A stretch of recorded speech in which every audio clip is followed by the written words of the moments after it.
사도행전 3장 1절에서 10절까지 같이 읽겠습니다. 시작. 제9시 기도 시간에 베드로와 요한이 성전에 올라갈새 나면서 안전뱅이 된 자를 사람들이 메고 오니 이는 성전에 들어가는 사람들에게 구걸하기 위하여 날마다 미문이라는 성전문에 두는 자라. 그가 베드로와 요한이 성전에 들어가려 함을 보고 구걸하거늘 베드로가 요한으로 더불어 주목하여 가로되 우리를 보라 하니 그가 저에게 무엇을 얻을까 하여 바라보거늘 베드로가 가로되 은과 금은 내게 없거니와 내게 있는 것으로 내게 주노니 곧 나사렛 예수 그리스도의 이름으로 걸으라 하고 오른손을 잡아 일으키니 발과 발목이 곧 힘을 얻고 뛰어서서 걸으며 그들과 함께 성전으로 들어가면서 걷기도 하고 뛰기도 하며 하나님을 찬미하니 모든 백성이 그 걷는 것과 및 하나님을 찬미함을 보고 그 본래 성전 미문에 앉아 구걸하던 사람인 줄 알고 그의 당한 일을 인하여 심히 기이 여기며 놀라니라. 아멘. 사도행전 3장에는 우리 2장에서 제자들이 성령의 충만을 받고 난 다음에 어떻게 변했는가, 성령 받은 사람의 삶이 어떠한가를 보여주고 있습니다. 성령 받은 사람의 삶의 특징은 첫 번째, 예배와 기도 시간을 굉장히 중시하고 그걸 잘 지키려고 노력합니다. 1절 보면 제9시 기도 시간에 그렇습니다. 유대인들은 하루에 3번 기도해요. 제3시, 제6시, 제9시입니다. 제가 설명드렸듯이 하루가 저녁 6시부터 그 다음날 저녁 6시까지 하루거든요. 우리는 자정에서 시작해서 자정까지 하루잖아요. 패턴이 좀 달라요. 그래서 아침 6시가 0시예요. 그 다음에 오전 7시, 8시, 9시가 되는 게 3시예요. 3시. 그 다음에 10시, 11시, 12시가 6시예요. 예수님이 십자가에 달리실 때가 오전 9시니까 3시에 달렸어요. 오전 9시에 돼가지고 어두움이 임했거든요. 하나님이 그걸 못 보셨던 것 같아요. 아들이 죽는 거를. 어둠으로 가려가지고 제9시까지, 오후 3시까지 계속해서 어둠이 진행됐다는 걸 볼 수 있습니다. 그래서 이때 하루에 3차례 이렇게 3시간마다 기도하는 그 기도 시간을 성령 받은 제자들이 굉장히 지키려고 준수하려고 애를 썼습니다. 일부러 집에서도 기도할 수 있는데 일부러 성전까지 올라갔습니다. 그런 걸 보면은 유대인들이 성령 받고 난 다음부터는 그 예배를 받지 않고 예배를 소홀히 여기지 않고 예배 시간, 기도 시간을 아주 소중히 여기고 지키려고 했다는 것입니다. 그래서 베드로와 요한이 성전으로 올라갔습니다. 성전이 높은 데 있거든요. 그러니까 이스라엘이 굉장히 예루살렘이 높아요, 지대가. 사라봉 해봐야 해발 200m 정도밖에 안 되지만 예루살렘은 해발 800m 고지에 도시가 형성되어 있어요. 제가 옛날에 예루살렘에 가보니까 저 밑에 버스를 내려야 되더라고요. 텔아비브 공항에서 내려가지고 버스를 탔어요. 버스를 타가지고 예루살렘에 들어왔는데 저 밑에 내려주니까 저기 트렁크가 많잖아요. 짐도 많은데 저 밑에 내려주니까 예루살렘 성 안에 글로리아 호텔이 있습니다. 거기 들어가려니까 엄청 땀빨 벌리면서 올라갔던 기억이 납니다. 그래서 항상 예루살렘이 이스라엘 수도고 중심지이기 때문에 다른 모든 곳에 다 올라온다고 표현해요. 제주도에서 서울로 내려갑니까? 올라갑니까? 수도니까 올라간다 그러죠. 올라간다. 그런 표현을 하고 있는 것입니다. 근데 이제 나면서부터 안전병이 된 사람들이 있었습니다. 성전이 참 아름다운 성전이었어요.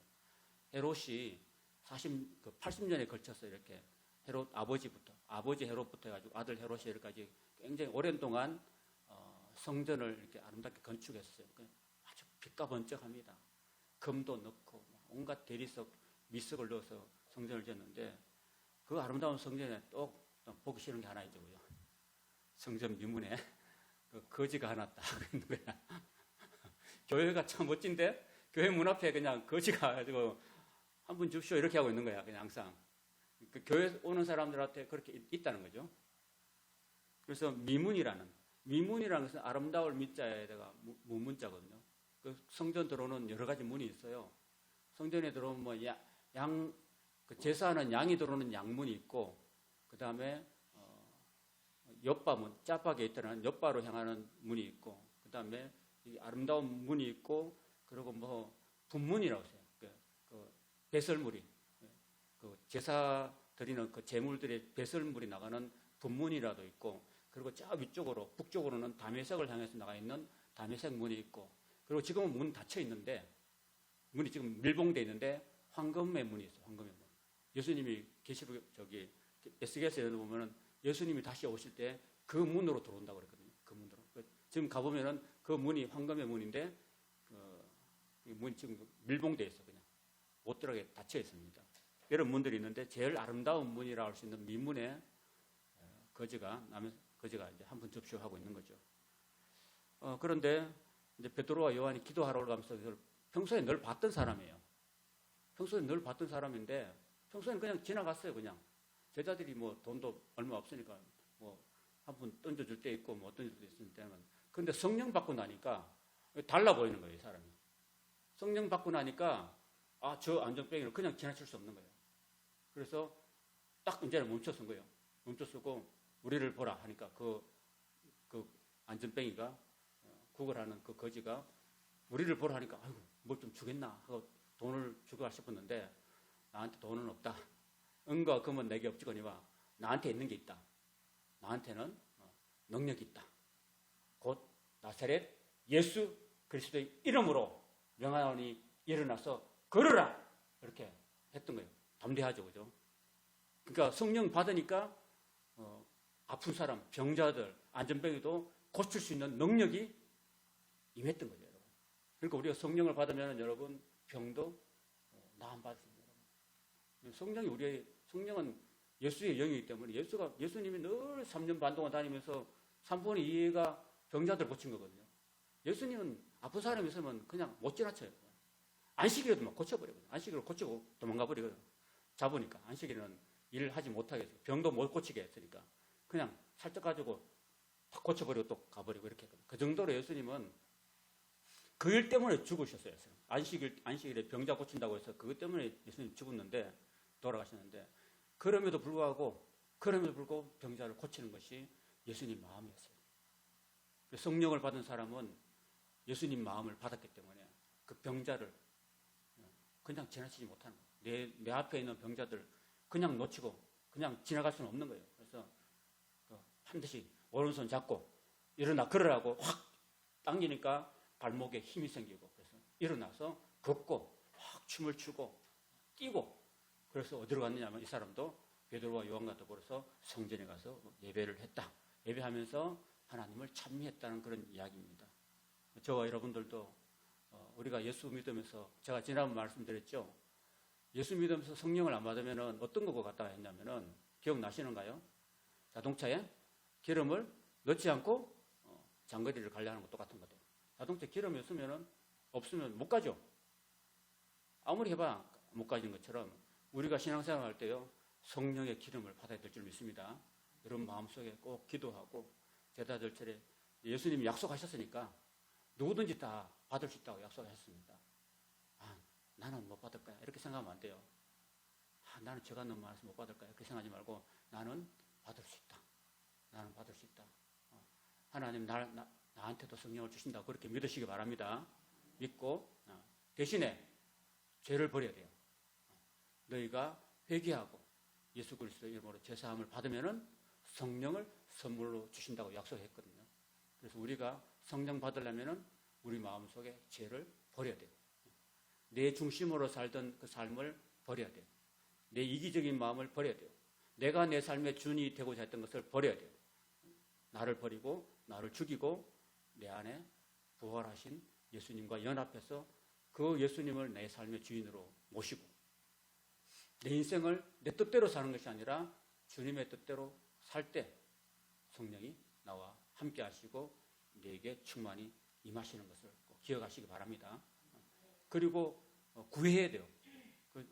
그 예수님이 부활하시고 40일 동안 땅에 계시다가 올라가셨던데 너희들이 간절히 기다리라고 했을 때 제자들은 그 120명이 그 마가다락방에 모여가지고 일주일 동안은 열심히 오로지 기도하기 힘썼습니다. 기도하기 힘썼다니까요. 기도도 여러분 혼자 하는 기도가 있고 여럿이서 하는 기도가 있어요. 어떤 게 힘이 있을까요? 여럿이 그 실 한 줄이 잘 끊어지죠. 그렇지만 실 한 줄, 두 줄, 세 겹, 네 겹 이렇게 막 하면 안 끊어지죠. 땡겨도. 삼겹줄은 끊어지지 않는다고 그래요. 잠언에 이야기하고 있듯이 우리의 기도도 예수님이 마태복음 18장 18절에서 20절까지 너희 두세 사람이 내 이름으로 모여서 합심해서 구하면은 하나님께서 너희를 위해서 응답해 주실 것을 약속해 주셨어요. 그래서 기도가 제목이 있으면은 꼭 우리가 기도를 함께 나누고 함께 기도할 수 있기를 바랍니다. 혼자 하지 말고 꼭 두 사람 이상 꼭 기도할 수 있기를 바랍니다. 우리는 성도가 너무 가족적인 교회니까 기도 제목은 부끄럼 없이 나눌 수 있기 바랍니다. 내 아픈 거, 내 어려운 거, 내 말 못할 그런 상황 뭐 이런 거 있더라도 이런 기도 제목, 우리 자녀를 위해서 서로 기도해 주세요 하고 기도 나누고 그리고 같은 마음으로 기도하고 그럴 때 하나님이 역사하시는 거예요, 여러분. 저는 교회 교육자 생활을 많이 했잖아요. 그래 해보니까 교회에도 문제가 발생해요. 사람들이 모인 곳이니까. 그런데 제가 확실하게 느낀 거는 성도들이 많이 모여가지고 한 마음 한 뜻으로 막 기도하니까 하나님이 사람이 할 수 없는 일들 하나님이 이루어주신 걸 많이 느꼈습니다, 여러분. 그러니까 꼭 이렇게 기도할 수 있는 기도에 힘쓰는 저와 여러분 되시길 바랍니다. 성령 받은 사람은 기도에 힘씁니다. 그리고 기도를 또 해야지 성령을 계속 받고 유지할 수 있습니다. 여러분 자동차 기름 한 번 넣으면 땡이 아니죠. 계속해서 가득가득 채워 넣어야 되잖아요. 풀로, 그죠? 자꾸 풀로 채워 넣어야지 우리가 계속 살성할 수 있는 것처럼 기도도 계속해서 기도해야 되고 지속적으로 해야 되고 계속 성령 충만 받고 또 핸드폰 배터리가 떨어지면 또 충전하듯이 계속 우리가 기도하면서 성령 충만을 계속 받아 나가야 되는 거예요. 그러면서 이제 능력과 담대함을 얻는 것입니다. 아시겠죠?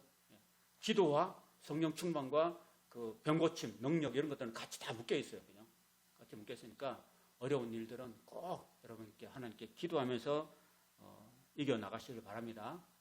그리고 막 병자를 고쳤어요. 그러니까 이제 이 사람이 병자 고친 사람이 그 베드로를 보고 막 주목해가지고 신인 줄 알아, 자기를 고쳐줬으니까. 그럴 때 베드로는요, 내가 고쳐줬지 그런 게 아니라 왜 나를 주목하느냐? 내가 고쳐준 게 아니다. 바로 죽으시고 부활하신 나사렛 예수님의 이름이 너를 고쳤다. 나는 아무것도 아니다. 나는 인간에 불과하다. 그런 자세를 취한 겁니다. 여러분, 제가 여러분들을 기도한다고 해서 막 만약에 여러분 병이 나았다고 해서 나를 막 이렇게 우리 그렇게 할 필요가 없어요. 그죠? 예수 그리스도의 이름이 여러분을 낫게 하신 거고 여러분이 기도했기 때문에 하나님께서 낫게 해주신 것이 사람이 낫게 해주신 거 아니라는 사실을 꼭 기억하시기 바랍니다. 그래서 어떤 교회 목사님을 막 신격하거나 어떤 인간이 교주화되거나 이렇게 하면 안 돼요. 오직 하나님은 한 분이고요. 성삼위 하나님이 오직 예배를 받으시는 대상이 되고 인간은 어떤 인간도 예배나 경배의 대상이 될 수가 없다는 사실입니다. 그래서 12절에 보면 베드로가 이것을 보고 백성에게 말하되 이스라엘 사람들아 이 일을 왜 기이하게 여기느냐? 우리 개인의 권능과 경건으로 이 사람을 걷게 한 것처럼 왜 우리를 주목하느냐? 우리가 한 게 아니다. 나사렛 예수 이름으로 그 이름이 너희를 고쳐줬다. 그 16절을 보시면은 그 이름을 믿음으로 그 이름이 너희 보고 아는 이 사람을 승하게 했다. 예수로 말미암아 난 믿음이 너희 모든 사람 앞에서 이같이 그 사람을 완전히 낫게 하였다고 고백하고 있습니다. 이처럼 성령을 받은 사람은 자신을 높이지 않고 하나님을 높이고 하나님께 영광 돌리는 삶을 사는 것입니다. 저와 여러분이 살아가는 삶 자체가요 다 하나님 은혜예요. 우리 성도 중에서 심장이 좋지 않아서 지금 아픈 사람도 있는 반면에 또 안 아픈 사람도 있잖아요. 그죠? 그건 안 아픈 사람은 하나님 은혜를 받은 거예요. 그러니까 감사해야 되고, 아픈 사람은 또 연약함 때문에 하나님께 기도하니까 또 기도하고 또 낫는다면 또 하나님께 또 감사하는 거고, 아프면 아픈 대로 감사하고, 안 아프면 안 아픈 대로 감사하고, 모든 것을 다 하나님께 감사하고 하나님께 영광 돌리는 삶을 살아야 돼요, 여러분. 그런 삶을 하나님이 기뻐하시고, 성령을 받은 사람들은 항상 내가 아니라 하나님을 높이는 그런 삶의 자세를 가져야 된다는 것입니다. 그리고 마지막으로 성령을 받은 사람은 남을 이해하고 관용하고 용서할 줄 압니다. 여기 보시면 17절 같이 읽어볼까요? 17절 시작. 형제들아 너희가 알지 못하여서 그리하였으며 너희 관원들도 그리한 줄 아니라. 그랬습니다. 예수님을 죽인 사람들, 예수를 십자가에 못 박게 하소서, 십자가에 못 박게 하소서 하고 빌라도에게 막 고함치고 소리치고 막 그냥 억지로 주장해가지고 예수를 죽인 사람들이었어요. 이런 사람들. 그 유대인들이 예수님을 죽였거든요. 근데 성령을 받은 사람은 이렇게 이해를 하고 있습니다. 형제들아, 너희가 예수를 죽인 거, 너희가 예수가 누군지를 모르고 하나님이 누군지를 모르고 예수님이 하나님의 아들이고 우리를 위해서 이 땅에 오시고 우리의 죄를 대신 짊어지고 죽으러 오시는 줄도 모르고 너희들이 아무 죄도 없는 그 예수를, 너희들이 예수를 십자가에 죽이지 않느냐. 그렇지만은 너희가 알지 못하고 우리가 그런 줄 알았다. 너희 관원들도 그렇고 군인들도 그렇고 너희들이 알지 못했기 때문에 그리한 줄로 우리가 안다. 그렇게 관용한다, 이해한다, 용서한다고 지금 이야기하고 있는 거예요, 여러분. 그래서 성령을 받은 사람들은 우리 주변의 사람들, 가족 간이라도, 부부 간이라도, 부모 자식 간이라도, 직장 동료라도 우리가 남을 이해할 수 있는 그런 마음을 가지게 된다는 것입니다, 여러분. 그게 예수의 마음이에요. 예수님은 십자가에 죽기 전에 채찍을 맞았잖아요. 채찍 맞으면서 사랑하는 제자들이 다 자기를 부인하고 도망갔잖아요. 그죠? 모른다고 부인하고. 그 예수님 화내셨어요? 화 안 내셨어요. 그리고 군병들이 와서 예수님 막 때렸잖아요. 뺨도 때리고 얼굴에 침도 탁 받고 그리고 조롱하고 핍박하고 그리고 많은 말로 욕을 했거든요. 나 같으면 막 한마디만 누가 나한테 서운한 말 해도 나는 며칠 말 안 하는 성격인데 예수님은 그거 다 용서하셨어요. 예수님이 한번 화내시고 한번 말씀 한마디면은 18만 명도 다 죽였거든요. 구약에 보면은 하나님이 한번 진노하시니까 하룻밤에 18만 명이 송장이 되도록 하신 분인데 우리 같은 연약한 인간 한 주먹도 안 되잖아요. 그죠? 근데 예수님이 화 내시고 다 견디셨어요. 견디고 십자가의 양손과 양발에 대못을 박혀고도 조롱했어요. 사람들이. 네가 하나님 아들이면 네가 내려와라. 십자가에 네가 왜 죽냐. 내려와라. 네 자신부터 구원해라. 막 이렇게 조롱했어요. 그런데도 불구하고 예수님은 아버지 저들이 알지 못하니 저들을 용서해 주십시오라고 기도하셨다니까요. 기도하셨다니까요. 그러니까 그 예수의 마음입니다. 그게 성령을 받은 사람들의 마음이에요. 다 저들이 잘못하는 거 알지 못해서 그런가 그거 다 자기가 받아들이고 용서를 해주시는 그런 모습을 봅니다. 사랑하는 여러분, 저와 여러분들도 이 세상 살면서 이 더운 날에 참 짜증나는 일이 많죠. 그죠? 화나는 일도 많잖아요. 그래도 우리가 넓은 마음으로 이해하고 예수님을 생각하면은 누가 나 앞에 그냥 참 갑자기 쑥 끼어들어도 성 안 내고, 그죠?